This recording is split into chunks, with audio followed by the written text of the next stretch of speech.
तो अच्छा, कहाँ का कितनी कितनी ब्लॉकें बताई, कौन कौन सी नस में ब्लॉकें बताई? 2 में 100%, 1 में 90%। तो यहाँ आगे कितने दिन हो गए हैं? अभी 4 दिन हो गए। क्या लग रहा है यहाँ पे? काफी अच्छा महसूस हो रहा है, मतलब जो थकान थी या चला नहीं जा रहा था ना, उसमें काफी इम्प्रूवमेंट है। बाईपास सर्जरी के लिए बोल दिया गया है, या ओपन हार्ट सर्जरी के लिए बोल दिया गया है, या पेस मेकर के लिए बोल दिया गया है जिनका पंपिंग रेट कम है, या किसी भी प्रकार की आर्टरीज की ब्लॉकेज है। डॉक्टर साहब, एक चीज बहुत देखने को मिल रही है, खान पान आहार विहार जिस तरह से बदला, सबसे ज्यादा युवाओं में हार्ट अटैक आने लग गए। युवाओं में पहले तो उम्र की बात की जाए तो 50 वर्ष के बाद हार्ट अटैक देखने को मिलता था, लेकिन आजकल 25-30 वर्ष की आयु के लोगों को भी हार्ट अटैक आ रहा है। तो क्या कहना चाहेंगे, जैसे पेशेंट भी हमारे पास पहुंचे हुए हैं? देखिए, मैं ऐसा कहूंगा, सारा खेल जो है डाइट का ही है। आजकल जो युवा हैं उनकी जो डाइट है बहुत ही पुअर है, जंक फूड ज्यादा खा रहे हैं। अब इनकी एज होगी, चलो इन्होंने भी कुछ ना कुछ ऐसा उल्टा सीधा खाया होगा। तो अरे दांत दिखाओ, दांत दिखाओ, देखो दांत दिखाओ, दांत दिखाओ, सब खाया। ये देखो क्या क्या खाया हुआ है, दांत बता रहे, दांत बता देंगे ना डॉक्टर साहब। बिल्कुल।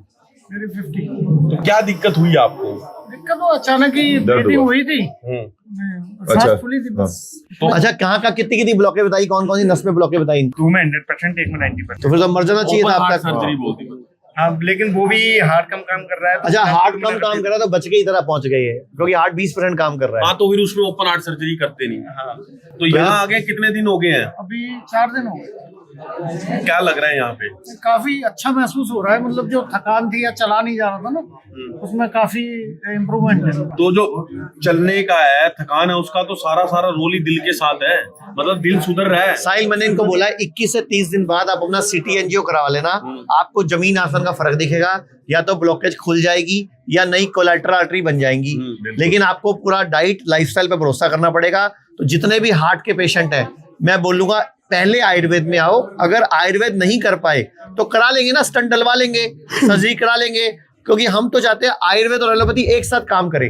मतलब सारे डॉक्टर को मैं एक रिक्वेस्ट करूंगा, आयुर्वेद, एलोपैथी, होम्योपैथी, नेचुरोपैथी, सबको इंटीग्रेशन रूप में काम करना चाहिए। पेशेंट ठीक होना चाहिए और सभी पैथियों को, सभी डॉक्टरों को एक दूसरे की रिस्पेक्ट करनी चाहिए।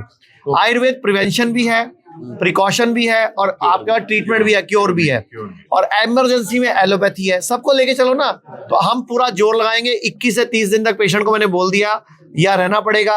आप कैसे विश्वास करोगे कि पहले और आगे में रिपोर्ट में फर्क आ गया? या तो सिटी एंजियो करा लो, ठीक है, क्योंकि एंजियोग्राफी में तो तार डालेंगे, तो तार के अंदर क्या होगा, तार से कट सकता है, नुकसान हो सकता है। इसीलिए मैं पेशेंट को बोलता हूँ एंजियोग्राफी मत कराओ, सिटी एंजियो करा लो, इको करा लो। इसके अलावा आप टीएमटी टेस्ट करा लो, ट्रेडमिल टेस्ट करा लो, उसको दोबारा करा लो, वो सेफ टेस्ट है, उनका नुकसान नहीं है। तो आपको ट्रिपल वेसल ब्लॉकेज बताई थी उन्होंने, तो साथ में क्या बोला, स्टंटिंग होगी, क्या बोला? नहीं, उन्होंने बोला 20% जिस तरह हार्ट काम करता है, तो उसमें ओपन बाईपास बोला था, सीएबीजी करेंगे, सीएबीजी करेंगे। तो आपको सीएबीजी बोला, फिर भी आप देखो फिट एंड फाइन हो यहाँ पर। वैसे इंस्टेंटली होनी चाहिए थी एज पर देम, उनके अनुसार, लेकिन स्टिल आप फिट हो। यहाँ आके आप और फिट हो जाओगे। हाँ। लोग कहते हैं आयुर्वेद गंभीर बीमारियों का इलाज नहीं कर सकता, लेकिन अगर पूरे भारत में कोई गंभीर बीमारी से परेशान है तो आयुर्वेद को ट्राई करने तो आ सकते हो ना, पंचकर्मा करा सकते हो, नुकसान तो कुछ होगा नहीं, लेकिन बॉडी हील कर गई तो जिंदगी आपकी बन जाएगी। और सभी प्रकार के हेल्थ इंश्योरेंस हमारे 120 सेंटरों पर चलते हैं।